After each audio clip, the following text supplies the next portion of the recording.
तर नमस्कार मित्रांनो कॅननचा G2010 प्रिंटर आहे। या प्रिंटरचा असा प्रॉब्लेम मित्रांनो, याची बघा कलर प्रिंट खराब आहे आणि ब्लॅक प्रिंट ओके येते। त्यामुळे मी तुम्हाला एक सोल्युशन सांगतो की कलर प्रिंट तुमची कशी चांगली येणार।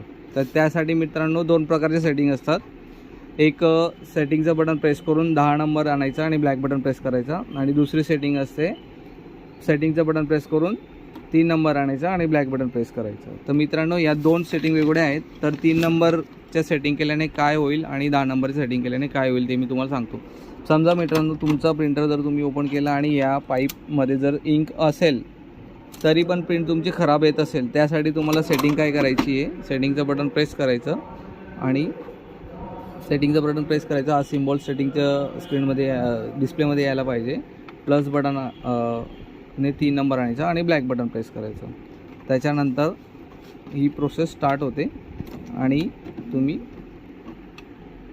ही प्रोसेस स्टार्ट होते आणि तुम्ही नंतर प्रिंट काढून चेक करणार। तर मी ऑलरेडी केलेली आहे, बघू शकता। अशा प्रकारे तुम्हाला नंतर प्रिंट येईल।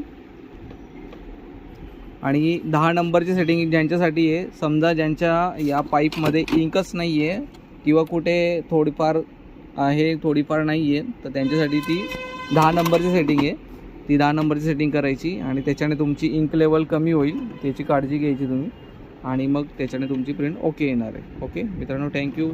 असेच व्हिडिओसाठी तुम्ही आमच्या यूट्यूब चॅनलला सबस्क्राईब करा आणि नवनवीन सोल्युशन्सचे व्हिडिओ तुम्ही मिळवत राहा। बघा मित्रांनो, आपल्याकडे एवढं प्रमाणात प्रिंटरचं काम असतं, तर भरपूर प्रकारचे मॉडेल्सचे आपण व्हिडिओ आणत राहू। तर तुम्ही कंटिन्यू या चॅनलला बघत राहा।